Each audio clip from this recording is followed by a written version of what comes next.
에스라와 느헤미야는 포로 생활을 마치고 예루살렘으로 귀환한 사건, 그리고 무너진 성벽과 성전을 재건하는 사건을 기록합니다.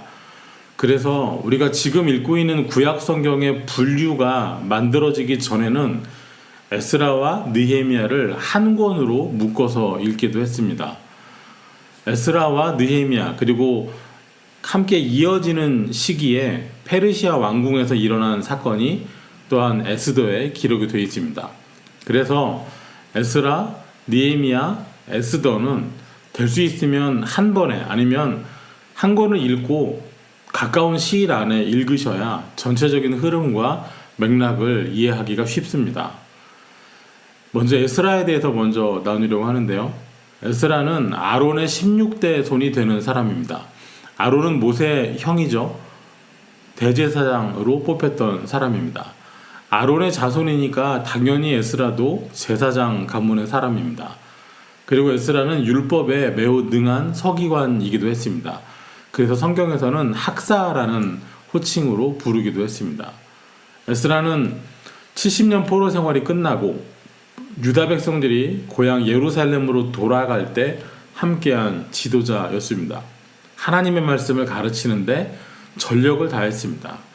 백성들을 모아서 하나님 말씀을 읽어주고 또 설명해주는 역할을 했습니다.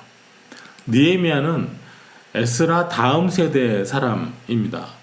그러니까 느헤미야가 사역을 할 때에는 에스라는 나이가 좀 많은 노인에 속했습니다. 페르시아 왕이 마시는 술을 비롯한 모든 음료를 책임지는 관직이 바로 느헤미야가 했던 관직입니다. 우리 성경에는 흔히 술 맡은 관원장이라고 하죠. 고대 사회의 왕들은 왕이 먹는 음식, 식재료를 책임지는 책임자가 있었고요. 또 왕이 마시는 음료, 모든 마시는 것을 책임지는 관직이 또 있었습니다. 창세기에도 나타나죠. 요셉이 애굽에 있을 때, 감옥에 있을 때 경험한, 감옥에서 만난 사람 중에 술 맡은 관원장과 떡 맡은 관원장이 있었지요. 많은 세월이 흘렀지만 페르시아 제국에도 같은 관직이 있었습니다. 느헤미야는 바로 그런 일을 했었습니다. 왕이 마시는 모든 술, 음료를 책임지는 것이죠. 어떤 사람에게 그 일을 맡기겠습니까? 왕이 정말 신뢰할 수 있는 사람, 믿을 수 있는 사람에게 그 일을 맡깁니다. 예루살렘의 황폐함에 대해서 느헤미야가 알게 됩니다. 그런데 얼굴에 그 표정을 감추지를 못합니다.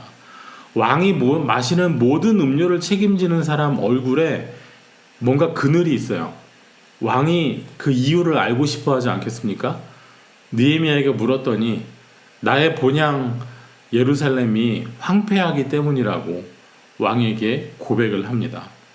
느헤미야는 왕에게 간청을 해서 유대 지역의 총독으로 임명을 받습니다. 그리고 유대 총독으로서 예루살렘에 부임을 하게 되죠. 에스라는 백성들에게 말씀을 가르쳤고 느헤미야는 백성들을 격려해서 무너진 예루살렘 성벽을 다시 재건하는 데 힘썼습니다. 오늘 우리가 읽은 본문은 페르시아 왕궁에서 높은 관직에 있던 느헤미야가 예루살렘으로 들어가서 성벽을 쌓을 때 일어난 사건입니다. 예루살렘은 참 처참했습니다. 페르시아 통치자 고레스가 옛 바벨론이 포로로 끌고 온 유대인들을 고향으로 돌아가라고 명령을 내렸습니다. 하지만 돌아왔다고 해서 예루살렘이, 유대 땅이 사람이 살만한, 처음 하나님께서 약속하신 젖과 꿀이 흐르는 그런 상황은 아니었습니다. 땅은 척박해져 있었고요. 성벽도 모두 허물어져 있었습니다. 70여 년간 버려진 성읍은 이미 폐허가 되어 있었습니다. 게다가 예루살렘의 재건을 반대하는 사람들이 있었습니다. 바로 사마리아 사람들이었습니다. 남쪽 유다가 멸망한 사이에 북쪽 사마리아 사람들, 그러니까 벌써 오래전에 멸망한 북이스라엘의 수도 사마리아에 남아있던 사람들이 예루살렘까지 차지하고 있었기 때문입니다. 그 당시 사마리아의 총독은 산발랏이라는 사람이었습니다. 산발랏은 자신의 영향권 아래에 있었던 그 유대 지역에 예루살렘에 새로이 총독으로 임명한 느헤미야가 마음에 들지 않았습니다. 자기의 책임 구역이 줄어들기 때문이죠. 유대 예루살렘이 자리를 잡아갈수록 본인의 위치가 불안해지기 때문이었습니다. 오늘 본문의 직접적인 배경이 2장 18절과 19절에 있습니다. 또 그들에게 하나님의 선한 손이 나를 도우신 일과 왕이 내게 이른 말씀을 전하였더니 그들의 말이 일어나 건축하자 하고 모두 힘을 내어 이 선한 일을 하려 하매 느헤미야는 자신이 어떻게 해서 유대 총독으로 임명을 받게 됐는지를 하나님의 선한 손이 나를 도우신 일이라고 말을 했습니다. 페르시아 왕도 예루살렘의 재건을 허락했다는 사실을 백성들에게 말해줬습니다. 당시 페르시아 왕은 아닥사스다였는데요. 왕의 명령이 없이는 무너진 예루살렘을 그 성벽을 다시 쌓을 수 없는 일이었습니다. 성벽은 군사시설입니다. 당연히 멸망한 예루살렘에 성벽이 다시 쌓아진다는 것은 다시 전쟁을 할 수 있는 것을 의미하기 때문에 페르시아 왕이 이것을 허용해 주는 것은 상당히 이례적인 일이었습니다. 그런데 아닥사스다 왕은 느헤미야에게 정말 최고의 지원을 다해 줬습니다. 우선 이 일을 허락한다는, 예루살렘을 재건해도 좋다는 왕의 명령이 쓰여 있는 조서를 만들어 줬습니다. 왕의 도장이 찍혀 있는 명령서를 만들어 준 것이죠. 뿐만 아니라 성벽을 재건할 때 쓸 목재까지, 건축 재료도 지원을 해줬습니다. 또 느헤미야가 예루살렘까지 가는 길에 위험을 만날까봐 느헤미야를 호위하기 위한 군대도 딸려서 보내줬습니다. 하지만 이런 호의를 보여줬지만 왕이 느헤미야에게 요구한 것은 많지 않았습니다. 언제까지 일을 마치고 올 것인지 기간을 정하는 것이었습니다. 그만큼 느헤미야를 신뢰하고 아꼈습니다. 이 사실이 알려지자 산발랏과 그와 함께하는 사람들이 매우 불편해하죠. 이 소식을 듣고 백성들의 마음이 뜨거워져서 우리 성을 한번 재건해 봅시다, 이런 반응이 나타나자 산발랏과 그와 함께한 사람들이 보인 반응이 19절입니다. 호론 사람 산발랏과 종이었던 암몬 사람 도비아와 아라비아 사람 게셈이 이 말을 듣고 우리를 업신여기고 우리를 비웃어 이르되 너희가 하는 일이 무엇이냐, 너희가 왕을 배반하고자 하느냐 하기로. 분명히 왕의 허락을 받고 하는 일입니다. 그러나 성벽을 다시 쌓으니까 이것은 페르시아에 대한 반역이라고 산발랏이 모함을 합니다. 하지만 그럼에도 불구하고 하나님의 계획과 그에 따른 왕의 지원으로 성벽은 재건되기 시작했습니다. 그러자 두 번째로 또다시 산발랏이 보인 반응이 오늘 본문 1절입니다. 산발랏이 우리가 성을 건축한다 함을 듣고 크게 분노하여 유다 사람들을 비웃으며, 하나님을 향한 헌신에는 비웃음이 뒤따르기도 합니다. 2절에 보면 그가 말하기를 이 미약한 유대 사람들이 하는 일이 무엇인가 하였습니다. 또 암몬 출신의 도비아라는 사람은 이렇게 말하기도 했습니다. 그들이 건축하는 돌 성벽은 여우가 올라가도 곧 무너지리라 하더라. 분명 하나님의 뜻을 따른 일이었습니다. 하나님께서 함께 하심으로 왕의 마음조차도 움직여 주셔서 행하는 일입니다. 우리가 하나님의 뜻을 따른다고 해서 모든 일이 일사천리로 아무 어려움 없이 탄탄대로를 만나서 잘 풀리지는 않습니다. 믿음의 일에는 언제나 비웃음도 있고 조롱도 뒤따릅니다. 노아가 방주를 지을 때 사람들이 어떻게 생각했을까요? 세상 사람들 다 타락하고 죄 가운데 살고 있을 때 본인뿐만 아니라 자식들까지도 동원해서 온 가족이 나무를 베고 다듬고 방주를 만드는 노인을 사람들은 어떻게 여겼을까요? 또 모세가 애굽의 왕이 될 수 있는 지위를 포기하고 노예들의 지도자가 되기로 결정했을 때 사람들은 무엇이라고 했을까요? 매를 맞고 감옥에 갇히면서도 복음을 전하는 바울에게 격려와 위로보다는 의심과 회의가 더 많았습니다. 우리 예수님의 십자가는 어땠습니까? 침을 뱉고 조롱하는 이들이 있었습니다. 하나님의 뜻이 이루어지는 자리에는 언제나 조롱과 비웃음이 있었습니다. 하지만 그래도 하나님께 나아가야 합니다. 산발렛의 비웃음과 드비아의 조롱을 받은 느헤미야가 한 행동을 주목해 보면 좋겠습니다. 본문에는 느헤미야의 대응이 없습니다. 산발랏을 향해서 그래도 이 일이 페르시아 왕의 허락을 받고 하는 일이니까 정당한 일이라고 변명하지 않습니다. 도비아를 향해서도 이 성벽 재건하는 재료가 바로 페르시아 왕이 보내준 재료라고 항변하고 따지지 않았습니다. 조롱과 비웃음을 받은 느헤미야가 한 첫 번째 일은 바로 기도였습니다. 우리 하나님이여 들으시옵소서. 우리가 업신여김을 당하나이다. 원하건대 그들이 욕하는 것을 자기들의 머리에 돌리사 노략거리가 되어 이방에 사로잡히게 하시고. 느헤미야는 그들을 상대하는 것이 아니라 하나님 앞에 나아가서 하나님께 호소하였습니다. 비웃음과 조롱을 받으면 혈기가 오릅니다. 분노가 일어나죠. 당연한 일입니다. 그러나 비웃음과 조롱에 우리의 혈기와 분노가 더해지면 싸움은 일어날지 몰라도 해결되는 것은 없습니다. 오히려 하나님의 일에 방해가 될 수도 있습니다. 이런 일을 만났을 때 우리가 할 수 있는 최선은 하나님을 의지하는 것입니다. 하나님께 고하는 것입니다. 하나님의 귀는 찾는 사람, 구하는 사람을 향해서 항상 열려있다는 사실을 기억하면 좋겠습니다. 하나님께 구한 결과가 6절에 나타나 있습니다. 끈질긴 방해가 있었음에도 불구하고 예루살렘 성이 끝내는 건축되었습니다. 전부가 연결되었고요. 높이도, 성벽의 높이도 처음 목표한 높이의 절반에 이르렀습니다. 이에 우리가 성을 건축하여 전부가 연결되고 높이가 절반에 이르렀으니 이는 백성이 마음을 들여 일을 하였음이니라. 이는 백성이 마음을 들여 일을 하였음이라. 악인들의 조롱과 비웃음 앞에 백성들의 마음이 흩어지지 않았습니다. 나누어지지 않았습니다. 마음을 들여서 일했다는 말은 수고하고 땀 흘릴 마음이 있었다는 뜻입니다. 예루살렘 성벽 재건하는데 참여한 백성들이 스스로 자원하는 마음을 가지고 힘을 모았습니다.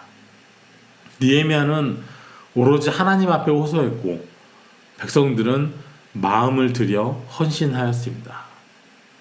우리에게 어려움이 있을 때, 믿음의 길에 조롱과 비웃음이 있을 때 이 사건을 거울로 삼아 기도하고 또 우리가 마음을 드릴 수 있기를 바랍니다. 이 사건은 악을 대하는 성도의 자세가 무엇이어야 하는지도 보여줍니다. 하나님의 뜻을 따르는 사람들이 믿음의 일을 할 때 은혜와 능력만 있는 것이 아니라 악이 있기도 합니다. 마귀의 회방이 있게 마련입니다. 우리가 하나님 앞에서 믿음의 사건을 일으키려 할 때도 마찬가지죠. 7절과 8절입니다. 산발랏과 도비아와 아라비아 사람들과 암몬 사람들과 아스돗 사람들이 예루살렘 성이 중수되어 그 허물어진 틈이 메꾸어져 간다함을 듣고 심히 분노하여. 산발랏은 이미 살핀 대로 사마리아 사람이고요. 도비아는 암몬 사람입니다. 아스돗은 옛 블레셋 도시 가운데 하나입니다. 모두가 다 이전에 유다가 나라로서 잘 자리 잡고 있을 때 늘 괴롭히고 싸우고 충돌했던 사람들입니다. 당연히 예루살렘이 회복되는 것이 마음에 들지 않습니다. 성벽에 허물어진 틈이 메꾸어져 간다는 소식을 듣고 심히 분노했습니다. 그리고 8절에서는 다 함께 꾀하기를 예루살렘으로 가서 치고 그곳을 요란하게 하자 하기로. 하나님의 뜻이 이루어질 때 심히 분노하는 이들이 있습니다. 예루살렘 성이 다시 연결되는 것 싫어하는 사람들이 있습니다. 그래서 공격해서 요란하게 하기로 했습니다. 우리 가운데 하나님의 뜻이 이루어져 갈 때 마귀는 시기하고 분노합니다. 우리 삶 안에, 우리 사이에 믿음의 성벽이 연결되는 것 마귀는 싫어합니다. 예루살렘을 쳐서 요란하게 하듯이 그래서 우리의 삶을 쳐서 어려움이 생기고 요란하게 만들려 하기도 합니다. 이럴 때 성도의 반응은 어떠해야 할까요? 4장 9절에 우리가 우리 하나님께 기도하며 그들로 말미암아 파수꾼을 두어 주야로 방비하는데, 두 가지 행동이 나타나 있습니다. 첫째는 기도하는 것이고 둘째는 파수꾼을 세운 것입니다. 가장 먼저는 기도입니다. 기도가 바로 교회의 성벽이고 무기입니다. 이미 기도할 때, 이미 하나님 앞에 엎드릴 때 성벽은 완성된 것이나 마찬가지인 것이죠. 이 4장 9절 말씀을 현대어 성경에서는 이렇게 번역을 했습니다. 한번 눈여겨보시기 바랍니다. 그러나 우리는 이 사실을 기도로 우리 하나님께 보고하였고 보초를 세워서 밤이나 낮이나 그들을 경계하였다. 기도는 하나님께 보고하는 것입니다. 내 눈앞에 일어난 상황들을, 이 불리하고 부조리한 현실을 하나님께 아뢰는 것입니다. 그리고는 파수꾼, 곧 보초를 세워 경계하였습니다. 보고하고 보초를 세워서 경계하는 것, 예, 그렇습니다. 군대에서 일어나는 일입니다. 지금 느헤미야와 이 백성들은 하나님을 최고 지휘관으로 모시고 있는 것입니다. 하나님의 사람들은 하나님께 기도하죠. 그러나 기도만 하지는 않습니다. 기도하면서 자신들이 할 수 있는 최선을 다했습니다. 그것이 바로 보초를 세워서 주야로 경계한 것이죠.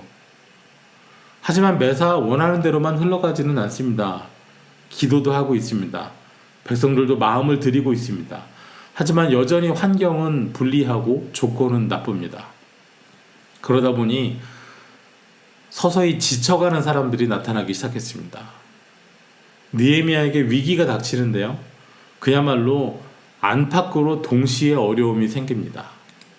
10절 말씀에 유다 사람들은 이르기를 흙무더기가 아직도 많거늘 짐을 나르는 자의 힘이 다 빠졌으니 우리가 성을 건축하지 못하리라 하고, 안으로는 유다 지파 사람들의 마음이 약해져 버렸습니다. 스스로가 말하기를 우리가 건축하지 못하리라, 이런 의견이 나오기 시작을 했습니다. 또 하필 이런 때 원수들의 계획이 들려져 옵니다.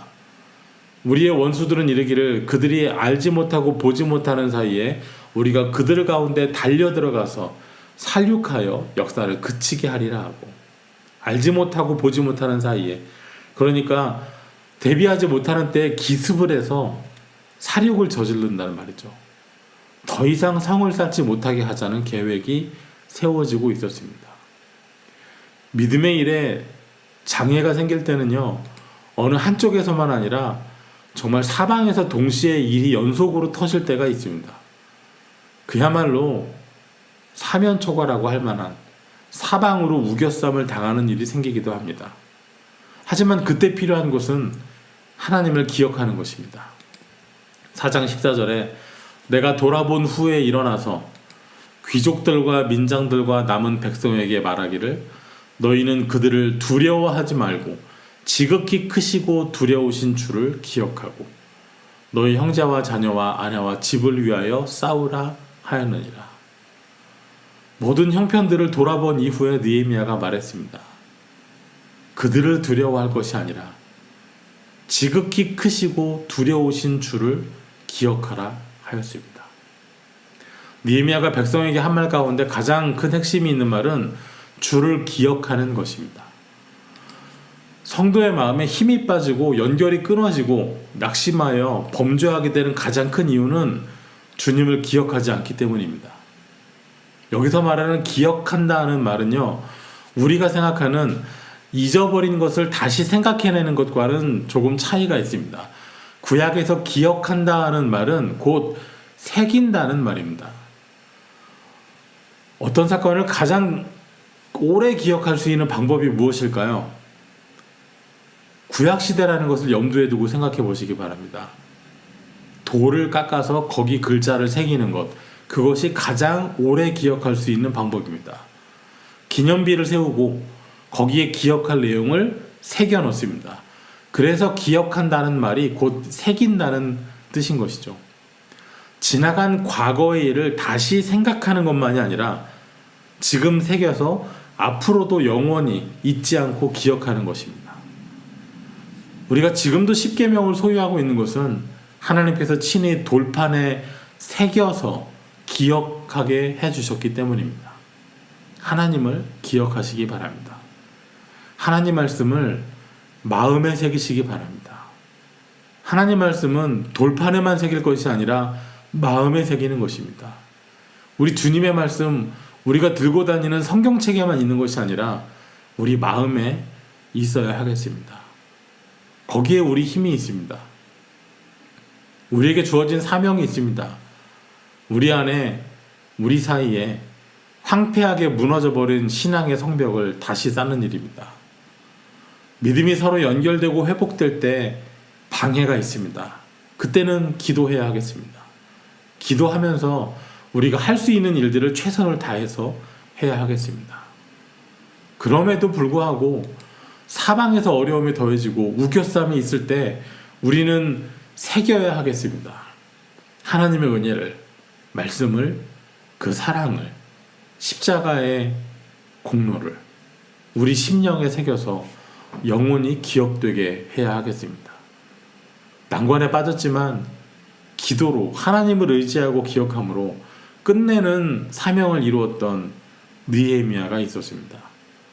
오늘 우리의 삶에도 이런 믿음의 사건이 일어나기를 주의 이름으로 축원합니다. 여러분 삶에 믿음의 성벽이 잘 세워지고 여러분의 마음 안에 하나님의 사랑이 선명하게 새겨져 늘 기억되게 하시기 바랍니다. 기도하겠습니다. 하나님 감사합니다. 오늘 우리 믿음의 성벽이 잘 연결되어서 주님을 향하여 높이 높이 쌓여가게 하여 주시옵소서. 허물어진 곳, 끊어진 곳들이 많이 있습니다. 우리 함께 마음을 들여서 함께 힘을 내서 모퉁이 돌 되시는 주님을 의지하여서 다시 연결되게 되기를 구합니다. 믿음의 일을 할 때 생기는 어려움들을 이상하게 여기지 아니하고 먼저는 기도함으로 또한 최선을 다함으로 이겨내게 하시고 이제까지 인도하시고 돌보신 은혜를 마음에 새겨 기억함으로 또 다른 은혜의 역사를 경험하게 하여 주시옵소서. 예수님 이름으로 기도하옵나이다. 아멘.